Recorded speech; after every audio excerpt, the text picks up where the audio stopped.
Urdu zone 24 میں خوش آمدید۔ بڑھتے ہیں اپنے ناول کی اگلی قسط کی جانب۔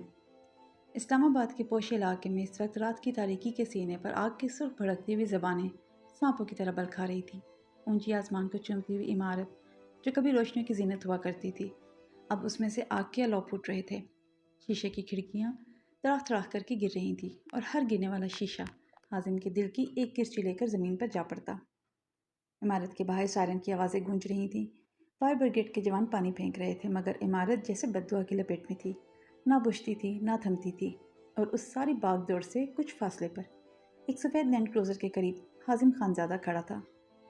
رات کی نیلی روشنی اور شعلوں کی سرخی نے اس کے چہرے پر ایک ماورائی جلال بھر دیا تھا۔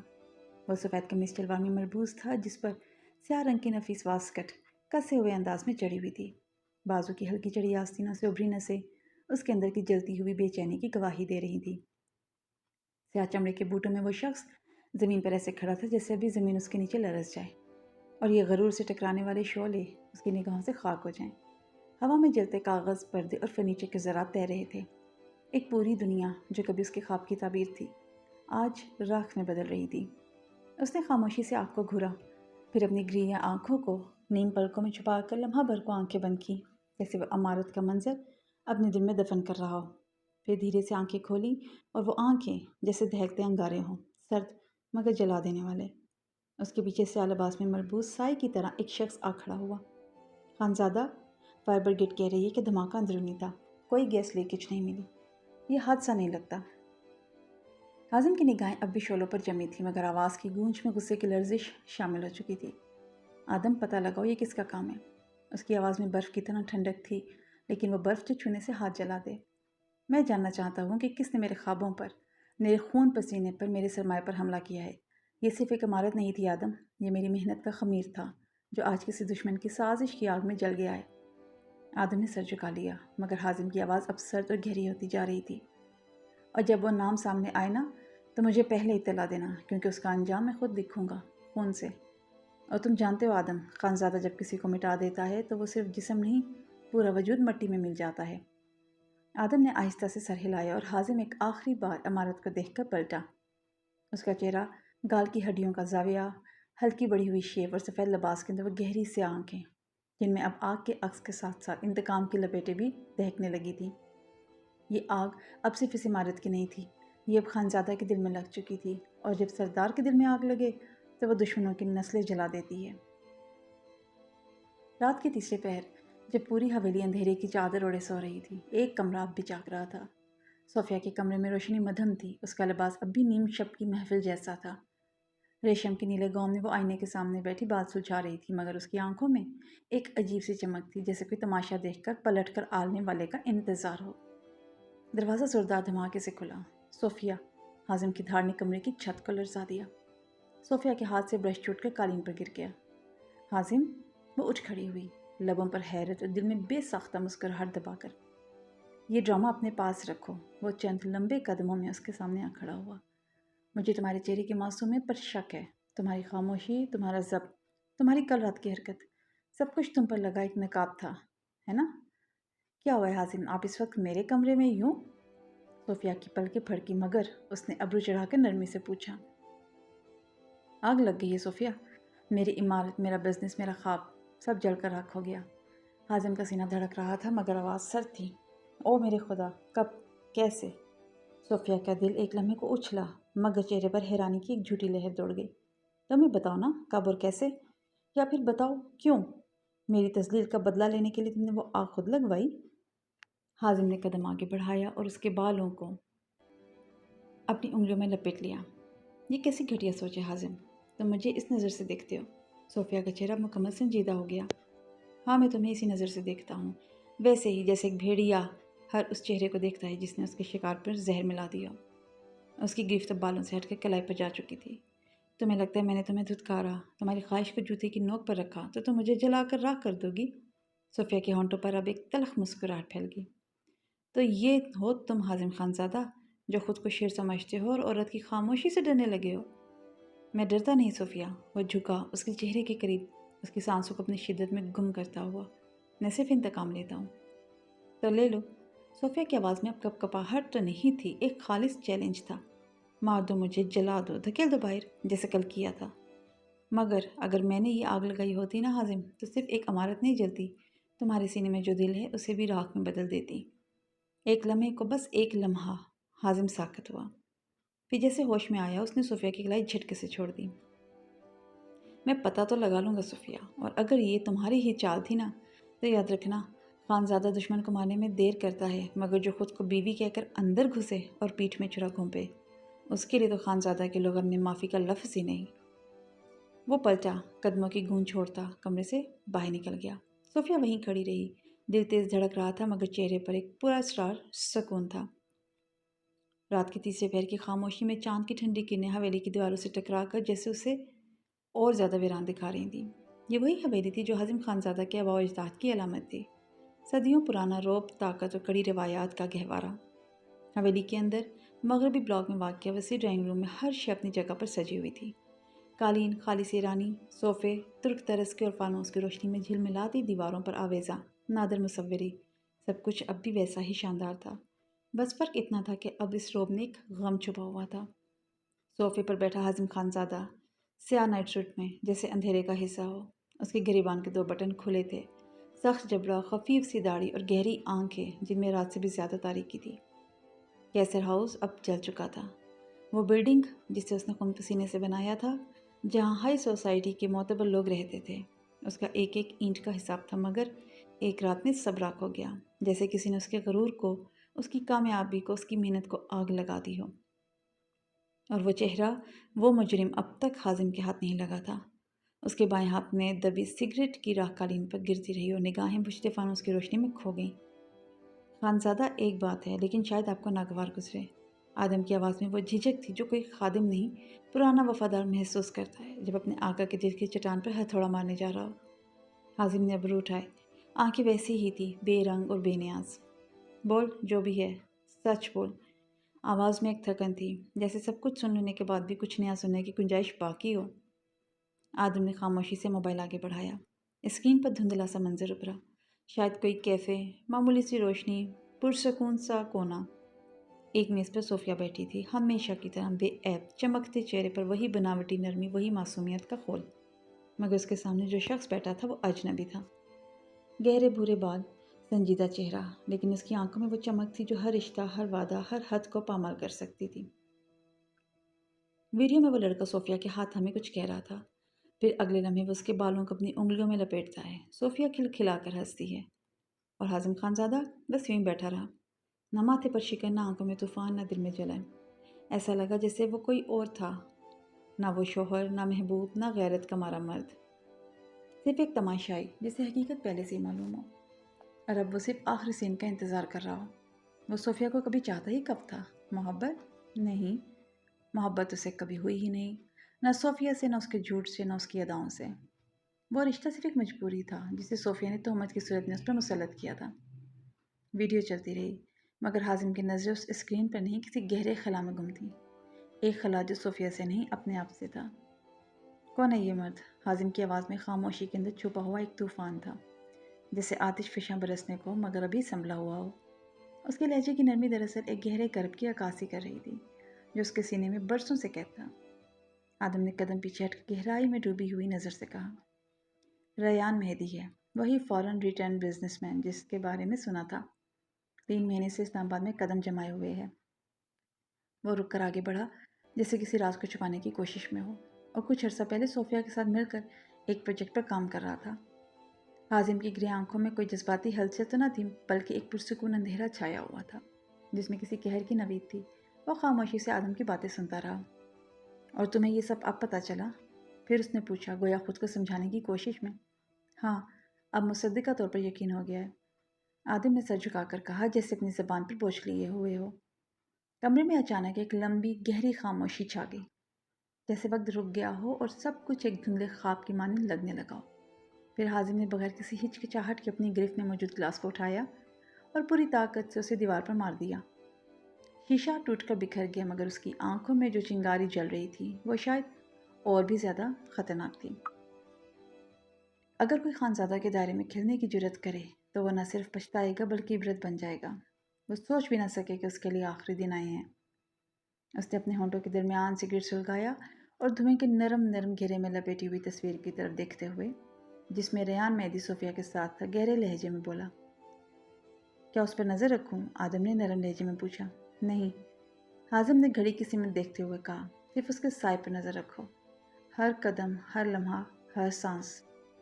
وہ لمحہ جیسے ہوا میں ٹھہر گیا، پھر اس نے خون کی مانند سرخ آنکھوں سے کہا، صوفیہ کو ابھی تک کچھ معلوم نہیں ہونا چاہیے۔ میں چاہتا ہوں کہ وہ اپنے جھوٹ کی گہرائیوں میں غرق رہے۔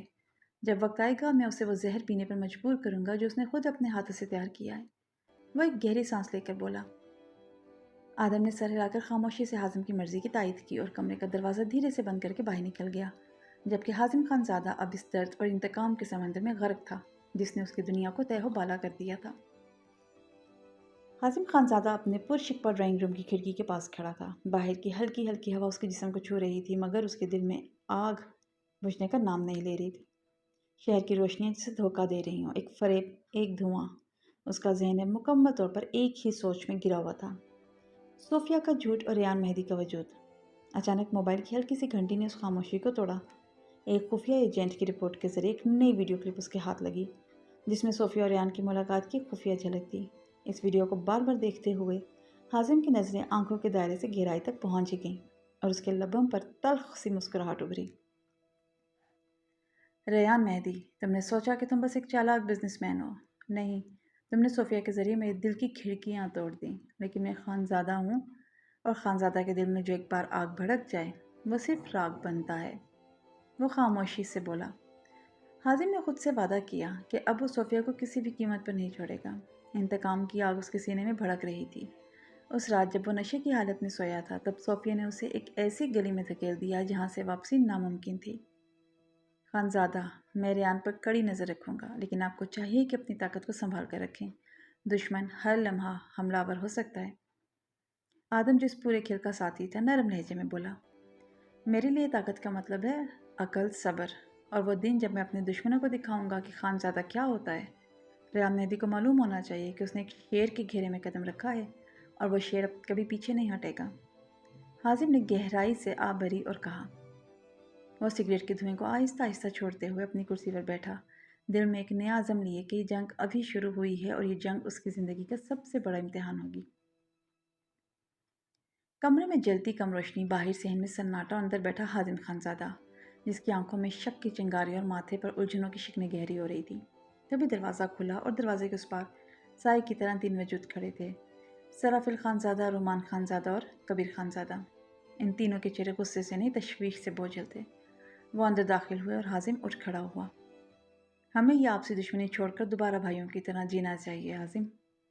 سرافیل نے قدم آگے بڑھاتے ہوئے ایک تھکی ہوئی مگر گھمبیر آواز میں کہا۔ کیا ہوا سرافیل خانزادہ؟ کیا آپ ہار مان لی ہے جو اس طرح کی بہکی باتیں کر رہے ہو؟ حازم نے ایک سخت سانس لیتے ہوئے آنکھوں میں جلتی آگ کو دبا کر پوچھا۔ ہم بہکی باتیں نہیں کر رہے خان، تم پر نظر رکھنے کی وجہ سے ہمیں پتہ چل گیا ہے کہ زرش تمہارے پاس واقعی نہیں ہے، وہ لاپتہ ہے، اسے اغوا کر لیا گیا ہے۔ رومان آگے بڑھا، اس کی آنکھوں میں وہی پرانی سختی نہیں تھی، ایک غیر معمولی سنجیدگی تھی۔ کمرے میں جیسے ایک لمحے کو وقت نے سانس لینا چھوڑ دیا تھا۔ فضا میں سناٹا یوں چھایا جیسے کسی نے صداؤں کو قید کر دیا ہو۔ کیا؟ کب؟ بس اتنا ہی کہہ سکا حازم، اور اس کی پلکیں لرزیں، وہ پلکیں جو جنگل میں بھی دشمن کے سامنے جھپکی نہیں تھی، آج لرز گئیں ایک عورت کا نام سن کر۔ زرش خانم؟ اس کا دل اس وقت اتنا نہیں دہلا تھا جب صوفیہ کے افیئر کا سچ اس کے سامنے آیا تھا، لیکن اب جب اسے بتایا گیا کہ زرش خانم اغوا ہو چکی ہے، وہ زرش خانم جسے وہ صرف نفرت کی علامت سمجھتا تھا، جس کی وجہ سے وہ اذیت کشید کرتا تھا، جس کی آنکھوں کے آنسو وہ اپنی جیت سمجھتا تھا، آج اس کی غیر موجودگی، اس کی گمشدگی، اس کے پورے وجود کو ہلا گئی تھی۔ وہ جس عورت کے جسم کو وہ محض انتقام کا میدان سمجھ کر روند آیا تھا، اس کی سانسیں اس وقت اتنی بے چین نہیں تھی جتنی اب تھی، جب اس کی عدم موجودگی نے اس کے اندر کوئی بند دروازہ زور سے کھول دیا تھا۔ نہیں، وہ ایسے نہیں جا سکتی۔ دل کے کسی کونے سے ایک کچی لرزتی ہوئی شکستہ سی آواز ابھری۔ زرش کی بے بسی کا تصور اس کے غرور کو نگل رہا تھا۔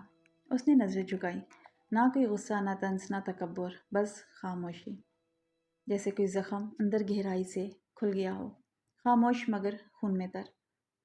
کل رات تمہارے کاٹیج سے نکلنے کے بعد ایک وین آئی، 2 عورتیں آئیں اور اسے اٹھا کر لے گئیں، تب سے اس کا کوئی پتہ نہیں خان۔ کبیر کی آواز میں ایک سنجیدگی، ایک خاموش در تھا۔ حازم خان زادہ کی گرے آنکھیں یکدم سرخی مائل ہو گئیں۔ وہی آنکھیں جنہیں اکثر عورتیں دیکھ کر سانس لینا بھول جاتی، اب ان میں جنون کا سمندر امڈ آیا تھا۔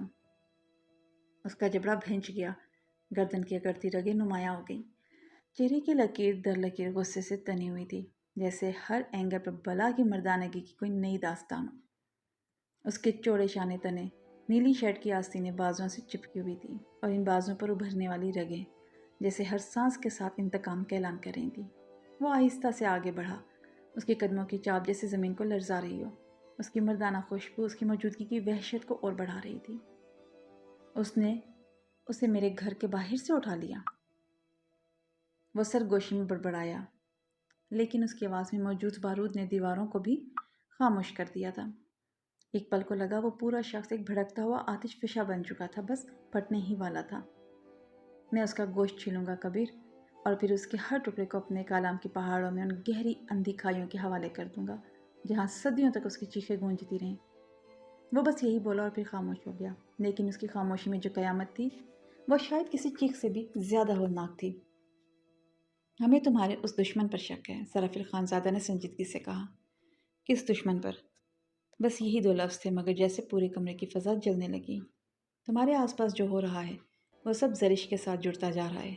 کیسر ہاؤس میں آگ لگتی ہے، تمہارے دشمنوں کی حرکتیں تیز ہو رہی ہیں، اور اب زرش۔ سرافیل خان زادہ کی آواز میں وہی آتش گیر غصہ تھا جو صدیوں سے خان زادہ خون میں ابلتا آیا تھا۔ ہر حرف اس کے اندر کے جنگجو کو باہر لا رہا تھا۔ حازم نے ایک قدم پیچھے ہٹایا، جیسے اس کی پشت کسی اندیکھے سچ سے ٹکرا گئی ہو۔ صوفیہ، اس نے سرگوشی سی کی، مگر وہ سرگوشی بھی زلزلہ بن کر کمرے کی فضا ہلا گئی۔ میں نے اسے ٹھکرایا تھا، شاید یہی وہ آگ تھی جس نے میرے آس پاس سب کچھ جلانا شروع کیا۔ اس نے لرزتے ہاتھوں سے سگریٹ نکالی، انگلیوں کی پوری سخت مگر ہلکی سی کپکپاہٹ لیے، جیسے اندر کوئی طوفان جاگ رہا ہو۔ سگریٹ جلائی، ایک لمبا گہرا کش لیا، دھواں آہستہ سے اس کے لبوں سے نکلا، جیسے سچائی کا کوئی کالا راز فضا میں تحلیل ہو رہا ہو۔ نیم تاریکی میں کھڑے حازم کی آنکھیں دھوئیں کے پار اور بھی پراسرار لگنے لگی تھیں۔ اس کے چہرے پر وہی تناؤ، وہی بے رحمی، لیکن اس بار اس میں شکست کی ہلکی سی درار تھی۔ خان، رومان نے آہستہ مگر دبے دبے اضطراب سے کہا، کیا تمہیں صوفیہ پر شک ہے؟ بس یہی سوال، اور لمحہ خاموش ہو گیا۔ وقت، سانس، ہوا سب تھم سے گئے۔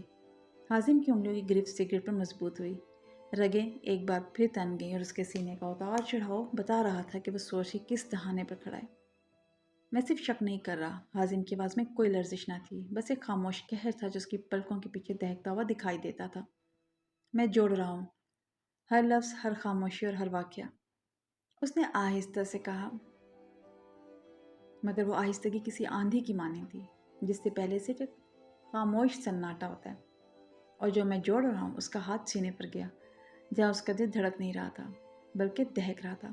وہ میرے دل کے ہر گوشے میں چیخ چیخ کر کہہ رہا ہے کہ یہ اغوا نہیں، یہ ایک وار تھا، ایک انتقام۔ اس کے آخری الفاظ ایسے تھے جیسے تلوار کی نوک پر رکھے گئے ہوں، سیدھے، شفاف اور سراسر فیصلہ کن۔ کمرے میں ایک لمحے کو خاموشی کا سایہ چھا گیا۔ پھر کبیر آگے بڑھا، اس کے چہرے پر وہی پرانا اطمینان تھا جو صرف ان لوگوں کو آتا ہے جنہوں نے دشمن کے سامنے سینہ تان کر کھڑا ہونا سیکھا ہو۔ پھر ہم مل کر دشمن کی طرف بڑھتے ہیں۔ کبیر کی آواز دھیمی تھی، مگر اس میں وہی لوہے جیسا عزم تھا جو خانزادہ خون میں شامل تھا۔ یہ صرف زرش کا معاملہ نہیں رہا حازم، اس کی آنکھوں میں ایک چمک ابھری، جیسے صدیوں کی غیرت اور خاندانی وفاداری نے اس کی روح کو پھر سے زندہ کر دیا ہو۔ یہ اب خانزادہ خاندان کی غیرت کا سوال ہے، اور جو غیرت پہ وار کرتا ہے اس کے لیے ہمارے ہتھیار ہمیشہ ننگے ہوتے ہیں۔ ان کے درمیان اب کوئی شک باقی نہ تھا، بس جنگ باقی تھی۔ میں ساتھ ہوں، حازم نے دھیمے مگر فولادی لہجے میں کہا، جیسے فیصلہ سنا دیا ہو۔ کمرے میں موجود خاموشی اس کی آواز کے سامنے جھک گئی تھی۔ لیکن یاد رکھو، وہ ایک قدم آگے بڑھا، نگاہیں اب ان تینوں پر ٹھہری نہیں تھیں، ان کے اندر اتر رہی تھیں، جیسے وہ ان کے دنوں کی تہ میں دفن جھوٹ کھود رہا ہو۔ اگر ریان یا صوفیہ ان میں سے کسی ایک کا بھی نام سازش میں آیا، اس کی گرے آنکھوں میں اب وہ روشنی تھی جو صرف زخم خوردہ درندوں کی ہوتی ہے، جنہوں نے دھوکہ کھایا ہو اور اب وہ صرف انصاف نہیں، انتقام کے ترازو کے لیے پھر رہے ہوں۔ تو خانزادہ صرف دشمن نہیں بنے گا، وہ رکا، جیسے اگلا جملہ اس کی رگوں سے نکلتا لہو بن گیا ہو، جسے الفاظ کی صورت صرف خانزادے ادا کر سکتے تھے۔ وہ تاریخ بنے گا، اور اس تاریخ میں یہ دونوں ہمیشہ کے لیے دفن ہو جائیں گے۔ اس کی آخری سطر جیسے پگھلا ہوا سیسا تھی، جو ان تینوں کی ریڑھ کی ہڈی میں اتار دی گئی ہو۔ کبیر نے پلکیں جھپکی، رومان کی سانس ذرا سی بے ترتیب ہوئی اور ساویل کی مٹھیاں خود بند ہو گئیں۔ حازم خانزادہ نے ان تینوں کی طرف دیکھا۔ نہیں، وہ صرف دیکھ نہیں رہا تھا، وہ ان کی خاموش وفاداری کو، ان کی خاموش بغاوت کو، ہر چیز کو تول رہا تھا۔ اور اس لمحے ایک خان نے یہ واضح کر دیا تھا، محبت اگر کمزور پڑی تو خانزادہ انتقام بن جائے گا، اور وہ انتقام تاریخ کے کسی صفحے پر نہیں، خون سے لکھا جائے گا۔ زرش کی آنکھیں آہستہ آہستہ کھلیں، لیکن آنکھ کھولنے کے بعد بھی اسے اندھیرا ہی نظر آیا۔ کمرے میں گھپ تاریکی تھی، جیسے کسی نے روشنی کو قید کر رکھا ہو۔ سانس رکنے سے لگی، ہوا میں ایک عجیب سا بوجھ تھا۔ وہ خود کو نرم بستر پر محسوس تو کر رہی تھی، لیکن یہ نرمی ایک خوفناک انجانے پن کے ساتھ لپٹی ہوئی تھی۔ اس نے اٹھنے کے لیے اپنے ہاتھ بستر پر رکھے، لیکن جیسے ہی وہ تھوڑا سا سیدھا ہوئی، ایک تیز جیتا جاگتا درد اس کے سر سے ٹکرایا۔ آہ! وہ کرا کر دوبارہ بستر پر گر گئی، جیسے کسی نے اس کی ہڈیوں سے جان نکال لی ہو۔ آنکھیں اب کچھ عادی ہونے لگی تھیں، لیکن کمرے کی سیاہی اب بھی کسی راز کی طرح لپٹی ہوئی تھی۔ اس نے آنکھیں موند کر دماغ پر زور دینا شروع کیا۔ میں یہاں کیسے پہنچی؟ اس کا دل تیزی سے دھڑکنے لگا، اور پھر یادداشت کے پردے پر ایک دھندلا منظر ابھرنے لگا۔ وہ حازم خانزادہ کے کاٹیج سے غصے میں نکل کر اندھیرے جنگل سے گزر کر سڑک پر آئی تھی۔ خاموش سنسان سڑک، اور پھر ایک سیاہ رنگ کی وین اس کے پاس آ کر رکی تھی۔ اس سے پہلے کہ وہ کچھ سمجھ پاتی، دو عورتیں تیزی سے وین سے باہر نکلیں۔ ایک نے اس کا بازو پکڑا، دوسری نے جھٹ سے اس کے منہ پر کوئی رومال رکھ دیا۔ نہیں! اسے اپنی آخری چیخ یاد آئی، جو شاید اس کے ہونٹوں سے پہلے ہی دم توڑ گئی تھی۔ اس کے بعد ہر چیز تاریک ہو گئی تھی۔ زرش کی سانس تیز ہونے لگی۔ میں کہاں ہوں؟ یہ جگہ، یہ عورتیں کون تھیں؟ دل میں خوف کی ایک سرد لہر دوڑ گئی۔ اچانک دروازے کے پیچھے کچھ سرسراہٹ سی ہوئی۔ زرش نے اپنی سانس روکی۔ کیا کوئی آ رہا تھا، یا وہ پہلے سے ہی اندر تھا؟ دروازہ چرچراتے ہوئے کھلا۔ زرش کی سانس حلق میں اٹک گئی۔ وہ جو گھنٹوں سے اسی دروازے پر نظریں گاڑے بیٹھی تھی، جیسے اسے یقین تھا کہ اس سے اگلی سانس دروازے کی طرف سے آنے والی آہٹ پر موقوف ہے۔ اب اس کا سامنا ایک ایسے شخص سے تھا جو مکمل اجنبی تھا، مگر چہرے پر وہ طنز لیے کھڑا تھا جو دشمنی کی بنیاد رکھتا ہے۔ لالٹین کی پیلی روشنی میں اس کا سایہ دیوار پر کسی عفریت کی مانند ناچ رہا تھا۔ وہ شخص ریان تھا، جو صوفیہ کے کہنے پر زرش خانم کے ساتھ یہ سب کر رہا تھا۔ زرش خانم کو اغوا کروانے کا پورا منصوبہ صوفیہ کا بنایا ہوا تھا۔ وہ عورت یہ سب اس لیے کروا رہی تھی کیونکہ وہ حازم خانزادہ کی قربت پانے میں اور اس سے پیسے نکلوانے میں ناکام ہو چکی تھی، اور اب اپنی دشمنی نکالنے کے لیے ریان کو ساتھ ملا کر حازم خانزادہ کی خاندانی بیوی کا سودا کر چکی تھی۔ صوفیہ کا منصوبہ تھا کہ زرش خانم کو حازم خانزادہ کے مزید خلاف کر کے اسے اس سے اور بھی زیادہ بدظن کر کے اس کے دل میں حازم خانزادہ کے لیے بے شمار نفرت ڈال کر اسے کسی بیرون ملک اسمگل کر کے وہاں کسی بااثر شخص کے ہاتھ بیچ دیا جائے اور پھر ملک سے فرار ہو جائے۔ کون ہو تم؟ زرش کی آواز میں وہی کپکپاہٹ تھی جو ایک مضبوط عورت کے دل کو بھی خوف میں مبتلا کر دیتی ہے۔ اور مجھے یہاں کیوں قید کیا ہے؟ کیا چاہتے ہو تم؟ جانے دو مجھے پلیز۔ زرش کی آواز سن کر ریان کے لبوں پر ایک ایسا کہکہا تھا جو سرد تھا، بے روح تھا اور نفرت سے لتھڑا ہوا۔ جانے دوں تمہیں چھوڑ دوں؟ وہ کرسی کے قریب آ کر رک گیا، ہاتھ میں پکڑی لالٹین اس کے چہرے کو وحشت میں بدل رہی تھی۔ تم جاننا چاہتی ہو کہ میں کون ہوں؟ تو اپنے پیارے سے شوہر سے پوچھنا، وہی جس نے تمہیں اس زندان میں بھجوانے کا فیصلہ کیا ہے۔ اور جانتی ہو کیوں؟ کیونکہ تمہیں ایک ایسے مرد سے واسطہ ہے جو صرف ظاہری طور پر تمہارا شوہر ہے، دراصل وہ ایک حیوان ہے، ایک سفاک دلال۔ زرش کے چہرے پر ایک شدید جھٹکا ابھرا، مگر اس کی آنکھوں میں یقین کی بجائے سوال تھا۔ تم جھوٹ بول رہے ہو۔ اس کی آواز شکستہ تھی، مگر ہارے ہوئے سپاہی کی طرح کی نہیں، جیسے اسے اپنے دل کی گواہی پر یقین ہو، جیسے اسے حازم خانزادہ کے بارے میں کچھ ایسا معلوم ہو جو اسے جھوٹا ثابت کرتا ہو۔ ریان نے جیسے اس کی آنکھوں میں وہ انکار پڑھ لیا۔ تمہیں یقین نہیں آئے گا، کیونکہ تمہارا شوہر تمہارے نیک شریف خاندان سے تعلق رکھتا ہے اور ایک پٹھان خون ہے، اس لیے اتنی آسانی سے تم مجھ پر یقین تو کرو گی نہیں۔ وہ کرسی کی ہتھی پر جھکا، چہرہ اس کے اتنا قریب لے آیا کہ لالٹین کی گرم روشنی زرش کے چہرے پر جھلسنے لگی۔ مگر وہ تمہارا ایروگنٹ سول میٹ، جس سچ میں ایک دلال ہے، اور وہ اب تمہیں بھی بیچنے جا رہے ہیں کسی بیرون ملک سیاستدان کی عیاشی کی تسکین کے لیے۔ تم اپنے دلال شوہر کے لیے صرف ایک سودا ہو، اور وہ سودا جلد مکمل ہونے والا ہے۔ زرش کے دل میں جیسے کسی نے کیل ٹھوک دی ہو۔ جھوٹ، تم جھوٹ بول رہے ہو۔ اس کی آنکھوں میں اب بھی ایک روشنی باقی تھی۔ میں جانتی ہوں وہ ظالم ہے، سنگ دل ہے، مگر وہ دلال نہیں ہو سکتا۔ خانزادہ عورتوں کی دلالی نہیں کرتے، چاہے ان کے لہجے میں زہر ہو، عمل میں سنگ دلی ہو، مگر وہ عزتوں کا سوداگر نہیں بنتے۔ تم جھوٹے ہو، تم جھوٹے ہو۔ ریان کی آنکھوں میں لمحہ بھر کو اس طرح ابھرا جیسے اس نے وہ دیوار دیکھ لی ہو جسے وہ اپنے لفظوں سے گرانا چاہتا تھا۔ مگر زرش کے دل میں اب بھی ایک کونے میں حازم خانزادہ کے لیے ایک بے رنگ سا یقین باقی تھا، ایک ایسا یقین جو نفرت کی تہ میں دفن ضرور تھا مگر فنا نہیں ہوا تھا۔ ریان نے ایک بار پھر طنزیہ مسکراہٹ لبوں پر سجائی۔ تم چاہو یا نہ چاہو، یہ سچ کل تمہارے سامنے کھڑا ہوگا، تمہارے یقین کو دفنا کر، اور میں تب بھی ہنس رہا ہوں گا، تم پر نہیں، تمہارے اس نام نہاد غیرت مند شوہر پر۔ اس نے لالٹین واپس اٹھائی اور دروازے کی طرف بڑھ گیا۔ زرش کی آنکھیں اس کے قدموں سے لپٹی رہیں اور دل میں ایک جنگ چھڑ گئی، نفرت اور شک کے بیچ۔